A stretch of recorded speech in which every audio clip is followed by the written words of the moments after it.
Victor, temos muitas pessoas presentes aqui de Angola, de Moçambique, do Brasil também, claro.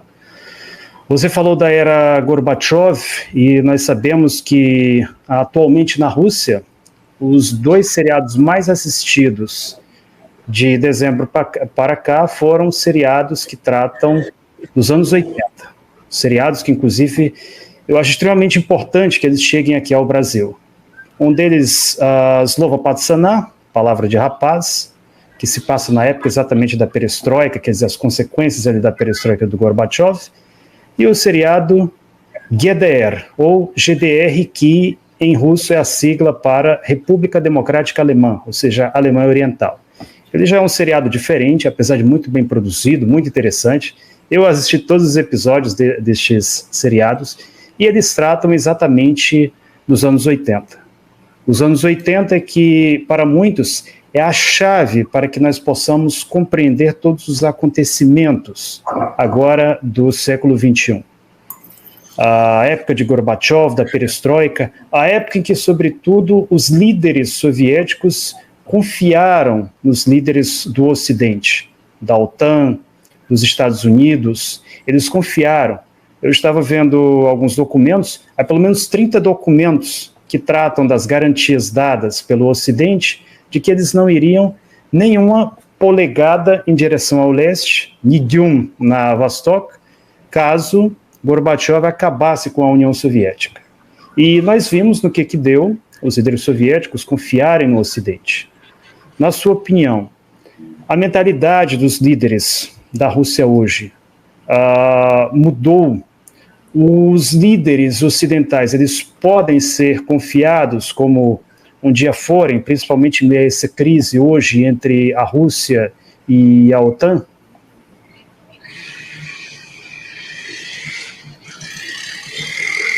Bom, o que passou exatamente como liderança de Gorbachev? Eu acho, e essa é a minha opinião personal, que ela foi o traidor, porque não havia alguma necessidade de fazer esses acordos com o leste, ou dar mesmo o que passou, ou artificialmente terminar a cooperação no bloco de países socialistas da Europa do Leste, porque o sistema foi economicamente mais estável e mais funcional que, ao mesmo tempo, se nós sabemos da história, Estados Unidos e a Europa foram numa crise econômica muito grave. E o que foi? Que com a eliminação desse sistema, o Oeste conseguiu ocupar todos estes mercados.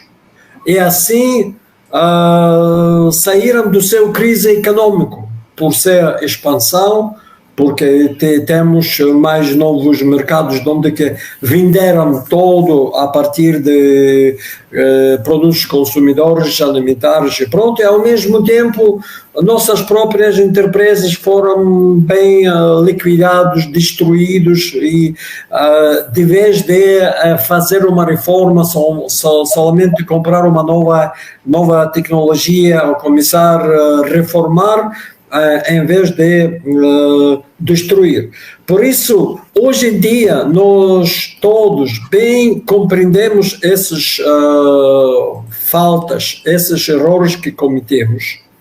E a nossa liderança, especialmente o nosso presidente, o Vladimir Putin, muito bem compreende o que passou. E ele é o, digamos assim, o professor principal que sempre aproveita qualquer oportunidade de explicar à gente o que exatamente passou. Por isso, mesmo na última entrevista com o Tucker Carlson, ele estava, a parte maior desta entrevista, dedicar à história, porque isso, quando a gente compreende a história, ele compreende por que passa o que passou. Não foi a Rússia que começou, essa foi muito importante. E por isso, Penso que hoje em dia toda classe política, toda classe de liderança econômica em Rússia compreende muito bem que é muito importante de não só ser soberania política, sem soberania econômica, que vai inclusivamente ter a soberania tecnológica, nós não podemos sobreviver. E graças a Deus, e graças àquela gente que durante a transição, durante o regime de Yeltsin, não deu todas as tentativas do regime de Yeltsin destruir aquelas fábricas, aquelas empresas que hoje em dia estão a produzir todas essas armas novas, que estão até agora a produzir como se chama,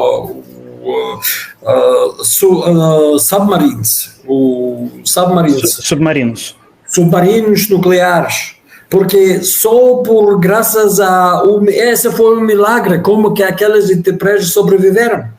Porque a gente aí trabalhava 3, 4 anos sem receber o salário. Mas porque a dirigência compreendeu bem a importância estratégica dessa empresa, aqueles que eles estavam, e conseguiram conservar. Sim, claro, eles fizeram muitas coisas para dar àqueles que trabalhavam comida, outras coisas, mas conseguiram conservar. E esses são heróis que hoje em dia a Rússia está a respeitar muito.